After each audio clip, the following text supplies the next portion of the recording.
garland the portrait of eternal Chachaji. Let me request our dignitaries to garland the portrait of eternal Chachaji and light the lamp. I am requesting the prayer team to come onto the dais.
To all, వేదికను అలంకరించిన గౌరవనీయులైన correspondent గారికి, మన administrative officer Dixit గారికి, నా సహా ఉపాధ్యాయ బృందానికి, విద్యార్థుల తల్లిదండ్రులకు నా నమస్సుమాంజలి.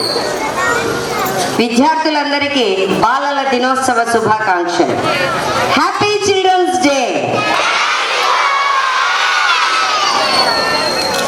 చాలా చాలా అందంగా ఉంది కదా సర్వేపల్లి ప్రాంగణం.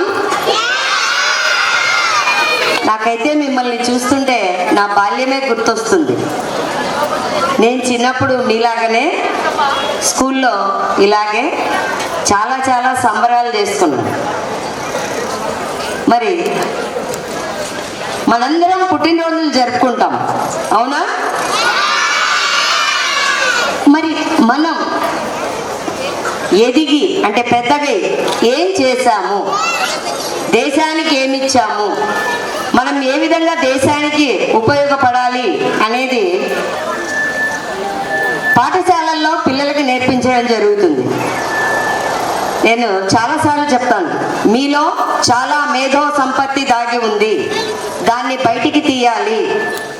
మీలో ఉండేటువంటి విద్యా నైపుణ్యాలన్నింటినీ వెలికి తీయడానికి మీ ఉపాధ్యాయులు ఇక్కడ మీ వెన్ను తట్టి ఉంటారు.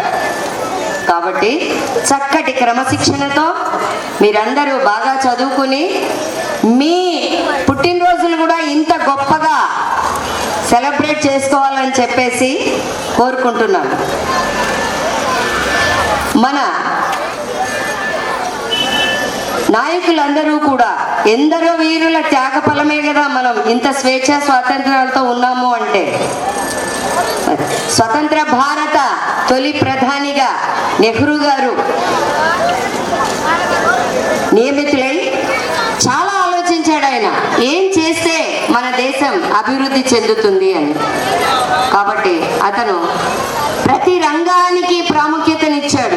విద్యారంగం, వైద్య రంగం, ముఖ్యంగా వ్యవసాయ రంగానికి చాలా ప్రాముఖ్యత ఇచ్చాడు. అలా పంచవర్ష ప్రణాళికలు ప్రవేశపెట్టి మన భారతదేశాన్ని ఇంత ఎత్తున ఉండేటట్లుగా, ప్రపంచంలో గొప్పగా భాసిల్లేటట్లుగా భారతదేశం అతను నవభారత నిర్మాత అయి వెలుగొందాడు. కాబట్టి ఆ వారసత్వాన్ని మీరందరూ కూడా పుణికి పుచ్చుకొని మీరు కూడా గొప్ప నాయకులై సమాజానికి సేవ చేస్తారని చెప్పేసి ఆశిస్తున్నాను. ముఖ్యంగా విద్యార్థులకు ఉండవలసింది క్రమశిక్షణ. అవునా కాదా? క్రమశిక్షణ లేని జీవితం తెగిన గాలిపటం లాంటిది. దారం తెగిపోతే గాలిపటం ఏ చెత్త కుప్పలోనో మురికాలలోనో పడితే ఏముంది? ప్రయోజనం ఏముండదు. అదే ఆ మాంజ ఇలా పట్టి లాగుతుంటే ఎంత ఎత్తుకైనా ఎదిగిపోతుంది గాలిపటం. అలా మీ జీవితాలు కూడా చాలా ఎత్తుకు ఎదగాలని చెప్పేసి, ఉన్నత స్థాయిలో మీరందరూ ఉండాలని చెప్పేసి కోరుకుంటున్నాం. మరి మీలో ఉండేటువంటి రకరకాల నైపుణ్యాలని వెలికి తీయడానికి సర్వేపల్లి పాఠశాల ఎప్పుడూ ముందుంటుంది. తల్లిదండ్రులకు అందరికీ కూడా మేము భరోసా ఇస్తున్నాం. ఇంకా ఇంకా చాలా కొత్త విద్యా విధానాల్ని మన పాఠశాలలో ప్రవేశపెట్టబోతున్నాం. మరి వీటి గురించి మన అడ్మినిస్ట్రేటివ్ ఆఫీసర్ దీక్షిత్ గారు, మన కరస్పాండెంట్ గారు మీకు చక్కగా వివరిస్తారు. Okay, once again happy children's day to all. Thank you.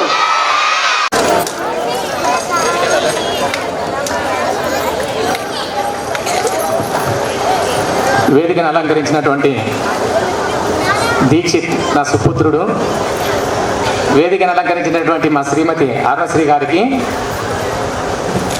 తల్లిదండ్రులకు, ఉపాధ్యాయులకు నా నమస్సుమాంజలులు. విద్యార్థులు అందరికీ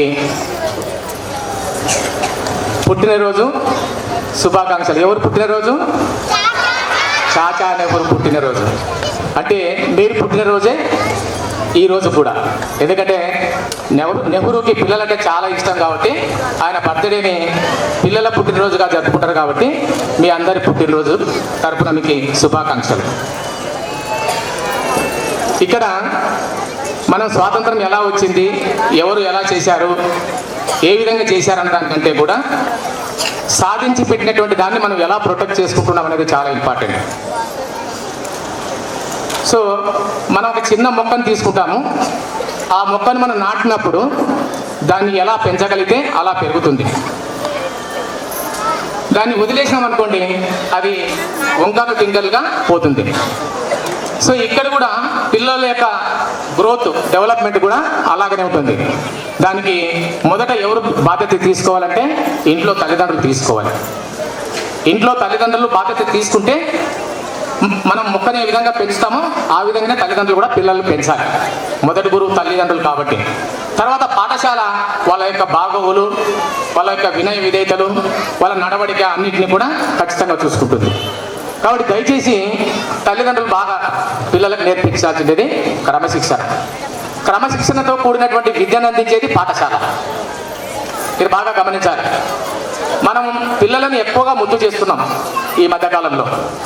టీచర్ ఏదైనా దండించినా లేదా టీచర్ ఒక దెబ్బ కొట్టినా మనం స్కూల్కి వచ్చి కంప్లైంట్ చేయడము, ఫొటోస్ తీయడము, సోషల్ మీడియాలో పెట్టడం, పిల్లల ముందు మాట్లాడడం, ఇవన్నీ చేస్తుంటే ఏమవుతుందంటే పిల్లలకి ఇండిసిప్లిన్ డెవలప్ అవుతుంది.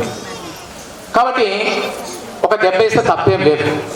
ఏదైనా best to bend spare the right spoil the child అని ఒకటి సామెత ఉంది మనకు. కర్రాడంది ఏదైనా జరగదు అని చెప్పి. అంటే ఇక్కడ కూడా టీచర్లకు చెప్పేదంటే సార్ ఏదో డయాస్ మీద బాగా చెప్పాడు, కొట్టమని చెప్పాడని చెప్పి కొట్టడం కాదు. సమయస్ఫూర్తితో మనం ఏదైనా చేయగలగాలి. నేను ఎందుకు చెప్తున్నానంటే పిల్లలని క్రమశిక్షణలో నడిపించాల్సినటువంటి బాధ్యత ఇక్కడ ఇద్దరికీ ఉంది. తల్లిదండ్రులకు ఉంది, పాఠశాలకు ఉంది. కాబట్టి దయచేసి తల్లిదండ్రులు పిల్లల యొక్క డెవలప్మెంట్ని, ఎదుగుదలని ఎంతో హైయెస్ట్ టాప్లో ఆలోచిస్తుంటారు. తల్లిదండ్రుల పుట్టిన ప్రతి పిల్లవాడిని గురించి కూడా ప్రతి తల్లి తండ్రి ఏమైనా కోరుకుంటారంటే మా పిల్లవాడు మంచి స్థాయిలో ఉండాలి, మా పిల్లవాడు ఒక ఐఏఎస్ కావాలి, ఒక ఐపీఎస్ కావాలి, ఒక డాక్టర్ కావాలి అనేటువంటి ఆలోచన ప్రతి పేరెంట్కి ఉంటుంది. మరి ఇలాంటి కళలు కన్నప్పుడు ఆ కళలను సాకారం చేసుకోవడానికి ఇక్కడ పాఠశాల, తల్లిదండ్రులు ఇద్దరు కంబైన్డ్గా ఒకే ట్రాక్లో నడిచినప్పుడు మాత్రమే అది సార్థకత అవుతుంది. ఇది బాగా తెలుసుకోవాలి పిల్లలను. ఎందుకంటే ఈ రోజుల్లో తల్లిదండ్రులు ఏం చేస్తున్నారంటే పిల్లవాడు మారం చేస్తే సెల్ ఫోన్ ఇచ్చి వాళ్ళ పనులు వాళ్ళు చేసుకొని సెల్ ఫోన్తో వదిలేస్తున్నారు. So it is totally wrong. ఎప్పుడైతే స్క్రీన్కి అడిక్ట్ అయినా ఆ స్టూడెంట్ మైండ్ డెవలప్మెంట్ ఉండదు. అది బాగా గుర్తుపెట్టుకోండి. స్క్రీన్కి ఎప్పుడు కూడా అలవాటు కాకూడదు. ఒక టీవీ కానీ, ఒక సెల్ ఫోన్ కానీ, లేదా మరొక దానికి కానీ దేనికి కూడా పిల్లలు అడిక్ట్ కాకుండా చూసుకోవాలి. ఎప్పుడైతే అలా అడిక్ట్ అయినారనుకోండి, అడిక్ట్ అయితే వాళ్ళ యొక్క మైండ్ డెవలప్మెంట్ ఆగిపోయి ఆలోచన విధానం, క్రియేటివిటీ అనేటువంటిది తగ్గిపోతుంది పిల్లవానికి. ఆ క్రియేటివిటీ డెవలప్ చేయాలంటే తల్లిదండ్రులు బాధ్యత తీసుకోవాలి పిల్లల పట్ల. కాబట్టి దయచేసి my sincere appeal to the all the parents, మీరు ఎటువంటి పరిస్థితుల్లో మారాం చేయని, గోపు చేయని, బయటికి వెళ్ళిపోని సెల్ ఫోన్లు ఎవరికి ఇవ్వద్దండి దయచేసి. It is my humble request to all the parents. ఎందుకంటే ఆ విధంగా గోము చేసినట్టు ఏం చేస్తాం, సెల్ ఫోన్ ఇచ్చేస్తాం, లేదా సైకిల్ కావాలంటే సైకిల్ కొనిస్తాం, లేదా ఇంకోటి కావాలంటే ఇంకోటి కొనిస్తున్నాం. కానీ కొన్ని రిస్ట్రిక్ట్ చేయాలి. రిస్ట్రిక్ట్ చేయగలిగితేనే మనం ఏదైనా సాధించగలుగుతాం. ఒక పిల్లవాడు, ఒక 12 ఏళ్ల పిల్లవాడు వాళ్ళ తాతని అడిగాడంట. ఏమని? తాతయ్య, నేను ఒక గొప్ప పని చేయాలంటే ఏం చేయాలా అని చెప్పి అడిగాడట. నేను బాగా ఎదగాలనుకున్నాను, ఏం చేయాలనుకున్నాను. 2 మొక్కలు తెచ్చిచ్చాడట. మొక్కలు ఒకటి ఇంట్లో నాటారట, ఒకటి బయట నాటారట.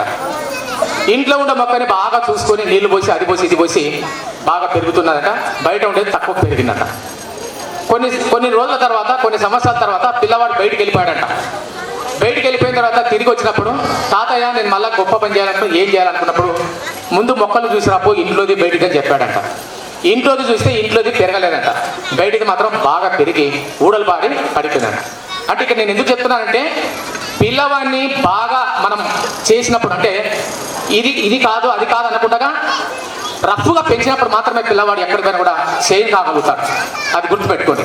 వాననక ఎండనక ఏదనకుండా బయట ఉండే చెట్టు బాగా పెరిగింది, ఇంట్లో ఉండే చెట్టు వాడిపోయింది. అట్లా మన పిల్లలను కూడా మనం ఎట్లా పెంచాలంటే చాలా రాటు వెళ్ళినట్టు పెంచాలి. అని మనం అట్లా సీరియస్గా చెప్పి చేసేది కాదు. మనం ఏ విధంగా పెంచుతున్నామో మనం గమనించాలి. పిల్లవాడు ఏ దారిలో పోతున్నాడో మనం చూసుకోవాలి. ఇది చూసుకోకపోతే చాలా ఇబ్బందిగా ఉంటుంది. దయచేసి మీరు అందరూ కూడా పిల్లల పట్ల చాలా శ్రద్ధ వహించాల్సినటువంటి బాధ్యత ఉంది. ఎందుకంటే మనం అందరం కూడా ఈ రోజుల్లో ప్రతి పేరెంట్ కూడా ప్రైవేట్ స్కూల్లో చదివించుకోవాలి, మంచి విద్యను అందిస్తారు, మా పిల్లవాడు పైకి ఎదుగుతాడు అనేటువంటి ఆలోచనతో ఉన్నారు. కాబట్టి ఆ ఆలోచనని, ఆ కళలని మీరు సహకారం చేసుకోవాలంటే పిల్లవాడు ఏ ట్రాక్లో నడుస్తున్నాడో మీరు గమనించాలి. 12 ఏళ్ల పిల్లవానికి 2 వీలర్ ఇచ్చి రోడ్డు మీద తిరుగుతున్నారు, తల్లిదండ్రులు తిరుగుతున్నారు. ఎందుకు అవసరం అది మనకు? ఒకవేళ కింద పడ్డాడు అనుకోండి, మీ పిల్లవాడిని ఎవరు తెచ్చిచ్చగలుగుతారు? నేను తెచ్చిస్తారా, ఇంకోటి తెచ్చిస్తారా, మరొకటి ఇస్తారా? పక్కింటోళ్ళు ఎదుటిళ్ళు ఎవరు తెచ్చారు? ఆ దుఃఖాన్ని ఎవరు అనుభవించాలి? ఒక తల్లిదండ్రులు మాత్రమే అనుభవించాలి. దయచేసి ఇవన్నీ ఎందుకు చెప్తున్నానంటే, తల్లిదండ్రులే మొదటి గురువు పిల్లలకి. తల్లిదండ్రులే క్రమశిక్షణ నేర్పించాలి. పిల్లలు కూడా తల్లిదండ్రులు చెప్పింది తూచా తప్పకుండా వినాలి. తల్లిదండ్రులని గోమ్ చేసి, తల్లిదండ్రులని ఏడిపించి చేసేటువంటి వాడు జీవితంలో ఎవరు కూడా పైకి రారు. అది సభాముఖంగా తెలియజేస్తున్నారు. తర్వాత ఇంకోటి ఏంటంటే good news. So next year we are going to introduce Finland education. మనం ఫిన్లాండ్ దేశంతో మనం అగ్రిమెంట్ సైన్ చేసుకున్నాము. మన స్కూల్లో ఫిన్లాండ్ ఎడ్యుకేషన్ ఇంట్రడ్యూస్ చేసుకున్నాం. రీసెంట్గా జస్ట్ ఒక 4 days బ్యాక్ దుబాయ్లో అగ్రిమెంట్ మీద సైన్ చేసి రావడం జరిగింది. నేను మా బాబు వెళ్ళాము, అక్కడికి సైన్ చేసి రావడం జరిగింది. అట్లాగే బర్లింగ్టన్ ఇంగ్లీష్ కూడా మన స్కూల్లో ఇంట్రడ్యూస్ చేశారు. తర్వాత NEP నేషనల్ ఎడ్యుకేషన్ పాలసీ 2020 మన స్కూల్లోనే ఫస్ట్ ఇంట్రడ్యూస్ చేయడం జరిగింది. సో పిల్లల కోసం, పిల్లల డెవలప్మెంట్ కోసం అహర్నిశలు కష్టపడి మేము చేస్తున్నాం. దానికి పేరెంట్స్ యొక్క సహకారం ఇంకా ఉంటుందని చెప్పి మీకు అందరికీ తెలియజేస్తూ ముగిస్తున్నాం. Thank you. Respected correspondent sir, Sri P. Sheshana garu, respected President ma'am, Srimati K.P. Arnashree garu, dear parents, dear teachers, and my very near and dear children, namaste to all. First of all, I would like to wish all the children here a very, very happy Children's Day. So today is your festival, yes? సో ఈ రోజు కాదు, రోజు మీ పండుగ. Every day is your festival, yes? So every day you should be coming to the school, learning something new. Why 14th of November is celebrated as Children's Day? Is it because of Pandit Jawaharlal Nehru's birthday? Is it the only reason? Then why is he recognized as such? Let me tell you small examples. So when we got independence in the year 1947, for more than 2.5 years, they all struggled to write a constitution of India. Yes, I think high school children will know very well about this. For more than 2.5 years, they struggled to write the Constitution of India. Constitution of India is nothing but a law for this country.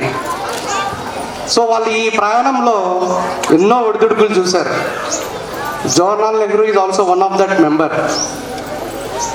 So ఆ constitution ఏ basis చేసుకొని రాశారు? రేపు పొద్దున వాళ్ళ తర్వాత next వచ్చే తరం మన భారతదేశాన్ని బాగు చేయాలి, it should take on it's right track అనే ఆలోచనతో వాళ్ళు దాన్ని రాయడం జరిగింది. సో మీరు ఆలోచించండి, ముందు తరాల గురించి వాళ్ళు అప్పుడే ఆలోచించారు. We all like our children or not? Yes or no? All the parents here, మనకు పిల్లలంటే మనకు చాలా ఇష్టం అండి. సో వాళ్ళకి ఏదన్నా అయితే మనం తట్టుకోలేము. అలాగే వాళ్ళు కూడా మేము మాత్రమే కాదు, మా పిల్లలు మాత్రమే కాదు, ఈ దేశానికి సంబంధించిన పౌరులు, దేశానికి సంబంధించిన పిల్లలందరూ బాగుండాలని చెప్పి వాళ్ళు ఆ రోజుల్లోనే ముందు చూపుతూ ఆలోచించి ఈ రాజ్యాంగాన్ని రచించడం జరిగింది. సో వాటిలో మొట్టమొదటి వ్యక్తి మన కాన్స్టిట్యూషన్ డ్రాఫ్ట్ చేసిన అంబేద్కర్ గారు అయితే పిల్లల పట్ల ఎలా ఉండాలి, పిల్లల కోసం ఏం చేయాలని మొట్టమొదటిగా ఆలోచించింది జవహర్లాల్ నెహ్రూ గారు. అతనికి పిల్లలంటే చాలా ఇష్టం. అతనికి ఎంత ఇష్టం అంటే అతనికి ఏదైనా టైం దొరికితే పిల్లలతోనే గడిపేవాడు. సో స్వాతంత్ర ఉద్యమం జరిగేటప్పుడు కూడా జవహర్లాల్ నెహ్రూ గారిని జైలుకి పంపించడం జరిగింది. అప్పుడు అందరూ జైలుకి వెళ్ళేవారు. మొత్తం ఎవరైతే బ్రిటిష్ సామ్రాజ్యానికి ఎదురుగా పోరాడే వాళ్ళందరూ జైలుకి వెళ్ళేవారు. అలా వెళ్తూ వెళ్తూ జవహర్లాల్ నెహ్రూ గారికి ఒక ఆలోచన వచ్చింది. అరే, నేను ఇన్నిసార్లు వెళ్తున్నాను కదా, ఊరికే ఉంటున్నాము, మనం ఏదో ఒక పని చేయాలి. అలా ఆలోచిస్తూ జవహర్లాల్ నెహ్రూ గారికి ఒక కూతురు ఉందండి. ఎవరో మీకు అందరికీ తెలుసు. ఎవరు? ఇందిరాగాంధీ గారు.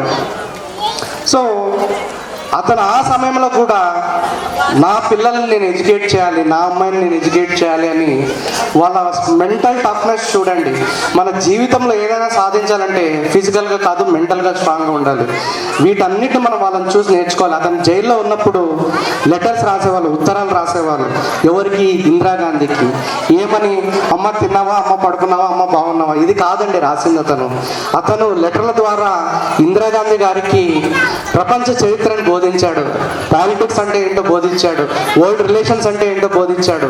అలా మోర్ దెన్ 1000 లెటర్స్ రాయడం జరిగింది అతను జైల్లో ఉన్నంత కాలం. సో ఆ లెటర్స్ని glimpses of the world history అనే బుక్ రూపంలో ప్రచురించడం జరిగింది. 800 to 1000 పేజెస్. ఒక్కసారి ఆలోచించండి, జైలుకి వెళ్ళినా కూడా డీలా పడిపోకుండా తన బాధ్యతగా తన కూతుర్ని ఎడ్యుకేట్ చేశాడు. సో అతనికి పిల్లలన్న, ఎడ్యుకేషన్ అన్న అంత ఇంట్రెస్ట్. సో అలా చేశాడు కాబట్టే ఒక ఇందిరాగాంధీ గారు దేశంలో మొట్టమొదటి ఉమెన్ ప్రధానమంత్రిగా ఎదిగారు. అసలు తన రాజ్యాంగాన్ని తర్వాత వారి చుట్టూ ఉన్న పవర్లో ఎవరైతే ఉన్నారో వాళ్ళందరినీ కూడా గడగడలాడించడం జరిగింది. Only because of education given by Jawaharlal Nehruji. There is no other alternative to it. So we have to observe here that even though Nehru was the first Prime Minister of India, he is fond of the children, and whenever he finds time, he used to spend time with the children. Even after becoming Prime Minister, he established many educational institutions. ఏదన్నా విజిట్కి వచ్చినప్పుడు కూడా పిల్లలతో ఎక్కువ interact అయ్యేవాళ్ళు. So ఇదంతా ఉదాహరణగా తీసుకొని జవహర్లాల్ నెహ్రూ గారి గుర్తుగా ఆయన పుట్టినరోజుని చిల్డ్రన్స్ డేగా జరపడం జరుగుతుంది. సో మనందరము ఈరోజు ఆయనకు కరతాళ ధ్వనులతో ఆయనకు ఒక మెప్పు పొందించాలండి. We have to clap for Jawaharlal Nehru. అలాగే అతనికి పిల్లల పట్ల ఉన్న ఇంట్రెస్ట్ని, ఒక భావి భారత పౌరుల మీద ఉన్న ఉత్సాహాన్ని మనం ఎటువంటి రూపంలో కూడా కించపరచకుండా మనము వారి బాధ్యతలో, వారి రూట్లో మనం నడచాలి. ఈ స్కూల్స్కి ఎంతగానో ఎన్నేళ్ల నుంచో కోఆపరేట్ చేస్తున్న తల్లిదండ్రులకు, టీచర్స్కి, you all are our strength and our children are our very very big strength. మేము పిల్లల కోసం చేయడానికి ఎంత దూరమైనా వెళ్తాము. మాకు ఇక్కడ పిల్లలు అనే వాళ్ళు చాలా ముఖ్యము. వాళ్ళ జీవితానికి బంగారు బాట తయారు చేయడానికి కొత్త కొత్త కరిక్రమంతో ముందుకు వస్తున్నాము. ఆర్టిఫిషియల్ ఇంటెలిజెన్స్ అని మీరు వినే ఉంటారు. సో 2013 నుంచి 2025 మధ్యలో ఈ ఆర్టిఫిషియల్ ఇంటెలిజెన్స్ విప్లవం మనకు తెరపైకి వచ్చింది. ఈ 2013 నుంచి 2025 మధ్యలో పుట్టిన పిల్లలందరినీ జెన్ జీ అంటారు, జెన్ ఆల్ఫా అంటారండి. జెన్ ఆల్ఫా అంటే జనరేషన్ ఆల్ఫా అని. అంటే వాళ్ళు చెప్పిన మాట మనం వినరు, మనం చెప్పిన మాట వాళ్ళు వినరు, వాళ్ళు చెప్పిన మాటనే మనం వినాలి. వాళ్ళు మొబైల్ ఫోన్స్తో పెరిగిన వాళ్ళు. సో అలాంటి వాళ్ళని మనం ఎలా దారికి తీసుకురావాలి, దాన్ని ఎలా సద్వినియోగం చేయాలనేది ఈ code school Finland artificial intelligence partnership. నేను కరెస్పాండెంట్ సార్ దుబాయ్లో ఉన్నప్పుడు అక్కడ government official, Finland government official ambassador గారి సమక్షంలో ఇది సైన్ చేయడం జరుగుతుంది. ఇది వచ్చే సంవత్సరం నుంచి ఫుల్గా ఇంప్లిమెంట్ చేయడం జరుగుతుంది. It is not a curriculum and it is an experience, it is a learning. ఏదో బుక్కులు పెట్టి చదువు చెప్పడం కాదది, ఇది ఒక డిఫరెంట్ ఆస్పెక్ట్. మన బుక్కులు చాలా కొంచెం ఉంటుంది, పిల్లలు చేసే పని చాలా ఎక్కువ ఉంటుంది. దీంట్లో అందరూ భాగస్వామ్యం కావాలి, parents, teachers, students, management. So మన అందరం కలిసి మన పిల్లల కోసం ఎంతగానో కష్టపడతాము, ఎంతగానో వాళ్ళ జీవితాన్ని ముందుకు తీసుకెళ్తున్నాము. వీటన్నిటికీ సహకరించిన అందరికీ ధన్యవాదాలు తెలుపుకుంటూ సెలవు తీసుకుంటున్నాను. From 5th standard. Today I am going to tell about Jawaharlal Nehru. Jawaharlal Nehru was born on November 14, 1889 in Allahabad. He was India's first freedom fighter and Prime Minister. He educated at Harrow, Cambridge and the Inner Temple. He blended the Western ideas with Indian ethos. While returning in 1912, he joined the Congress and embraced Gandhi's non-violence in 1916. His words were, "Children are like birds in the garden, tend them well for a blooming future." Chacha Nehru, your legacy lives in these young hearts, shaping a just India. Happy Children's Day, let laughter ring and hope soar high. Thank you. నమస్కారములు. నా పేరు P Praharsha, 5వ తరగతి చదువుతున్నాను. ఈరోజు మనమందరం బాలల దినోత్సవాన్ని ఆనందంగా జరుపుకుంటాం. ప్రతి సంవత్సరం నవంబర్ 14వ తేదీన బాలల దినోత్సవం జరుపుకుంటారు. ఈరోజు మన మొదటి ప్రధానమంత్రి పండిత్ జవహర్లాల్ నెహ్రూ గారి పుట్టినరోజు. ఆయన పిల్లలను చాలా ప్రేమించేవారు. పిల్లలు దేశ భవిష్యత్తు అని ఆయన చెప్పేవారు. నెహ్రూ గారిని మనం చాచా నెహ్రూ అని ప్రేమగా పిలుస్తాము. ఆయన కలలలో ఒకటి, ప్రతి పిల్లవాడు చదువుకొని మంచి పౌరుడిగా ఎదగాలి. మనం ఆయన ఆశయాలను గుర్తు చేసుకోవాలి. మనం బాగా చదివి సమాజానికి సేవ చేయాలి. పిల్లలు సంతోషంగా, ఆరోగ్యంగా ఉండాలి. తల్లిదండ్రులు, గురువులు పిల్లలను ప్రోత్సహించాలి. విద్యే మన బలం, విజయం దాని ఫలితం. చాచా నెహ్రూ గారి ఆశయాలను మనం నెరవేర్చుదాం. అందరికీ బాలల దినోత్సవం శుభాకాంక్షలు. ధన్యవాదాలు. Correspondent sir, respected principal ma'am, AO sir, teachers and my dear friends. Today we gathered here on the occasion of Children's Day, on the birth anniversary of Pandit Jawaharlal Nehru, who loved children and believed that we are the future of our nation. On this special day, I would like to thank our school management for organizing this wonderful event. Our school always encourages us to take part in sports, cultural activities and many more to learn and grow. I also thank our teachers for teaching us to snap activities, adult labs and science experiments which make studies more fun and interesting.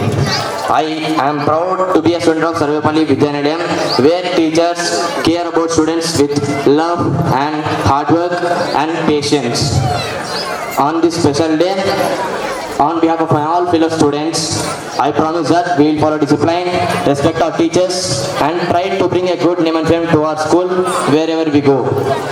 Let's enjoy this day with joy and gratitude. Once again, happy Children's Day and have a great day. नमस्कार, मेरा नाम S Ayesha Siddiqa है.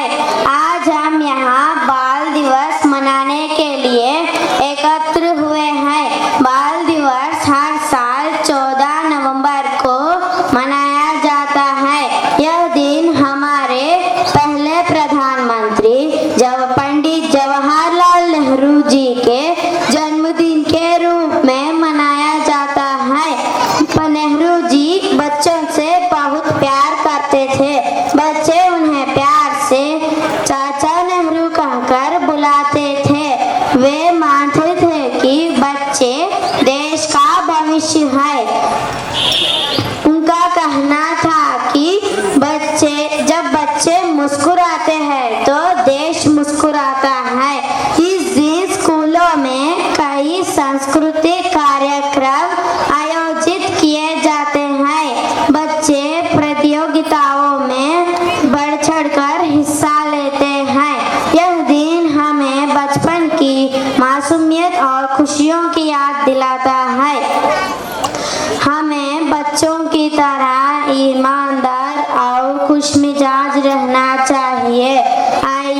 सब मिलकर बच्चों के उज्जवल भविष्य का संकल्प ले। धन्यवाद। जय Hind. Thank you, Ayesha Sitika. Dear students,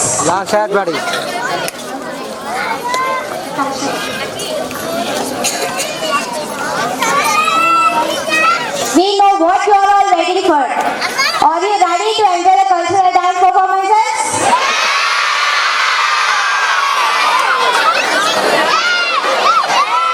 light మళ్ళీ చెప్పలే కనుకుంటా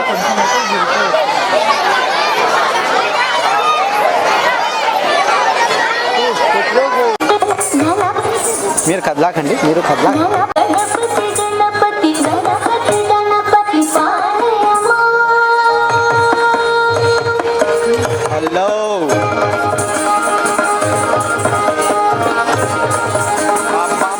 ఏం తీసాను ఫోటో.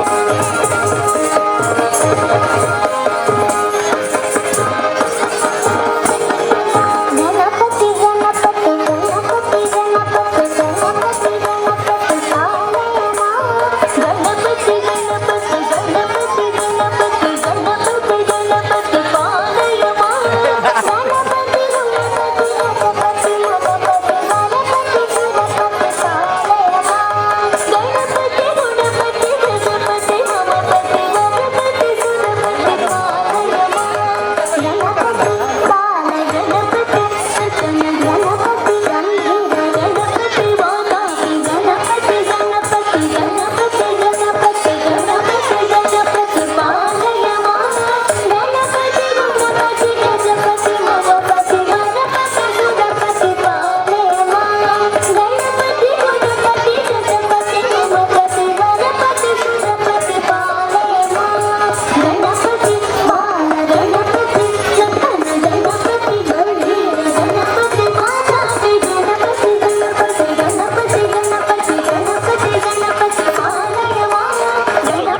తెలుసా? ఏమిటబ్బా, మీకు ఎవరికైనా తెలుసా? ఆకాశం, తుంచలేని పూలు, తారలు. మనమేమో తారలను తుంచలేమంటున్నాము కదా, కానీ మన సర్వేపల్లి తారలు తారలే తుంచేస్తామంటూ వస్తున్నారు. పిలుద్దామా? Let's invite our third class students for the performance.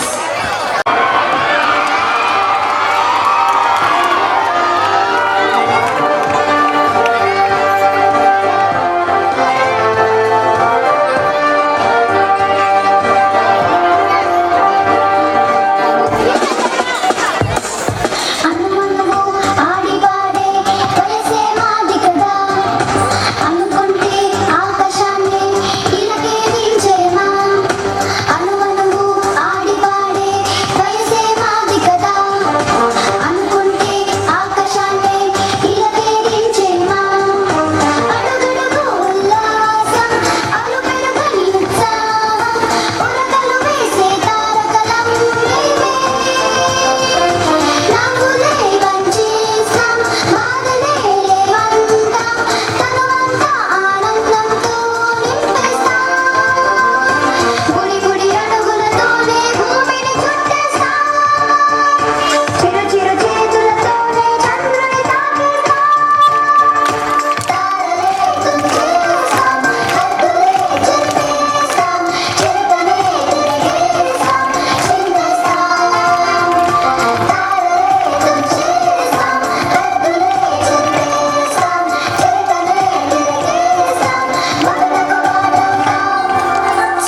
దూరం పెట్టద్దు, వారికి పూలను పంచుతాం.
Very good, excellent children, excellent.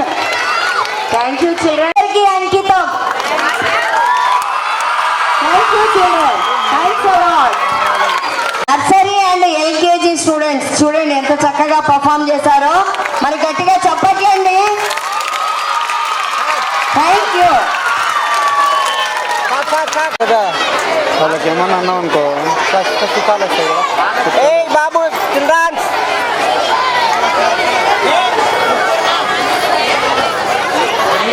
Sir ఇడికా ఇడికా.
మెరిపించావే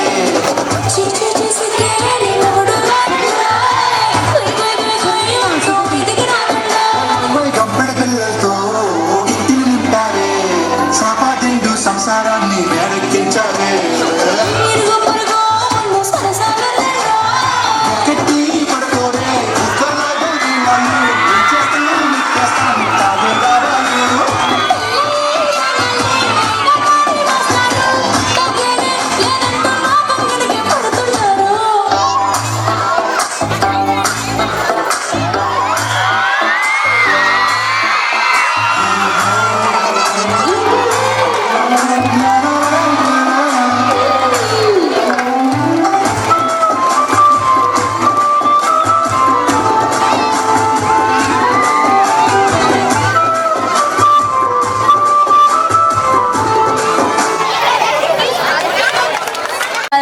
ఇస్తాను ఎలా చేశారు? ఎన్ని గంటలకి ఏయ్, బాగుందా? నచ్చిందా? నేను ఒక అరగంట మీరు సేపు కూడా ఫోన్ చేస్తాను. డాన్స్ చేశారు, చూశాను కొంతమంది అక్కడ పేరెంట్స్. ఓకే ఓకే అన్న ఓకే అన్న. అంతే కదండి, మరి పాట వింటే ఎవరికైనా చిందులేయాలనిపిస్తుంది కదా. ఓకే,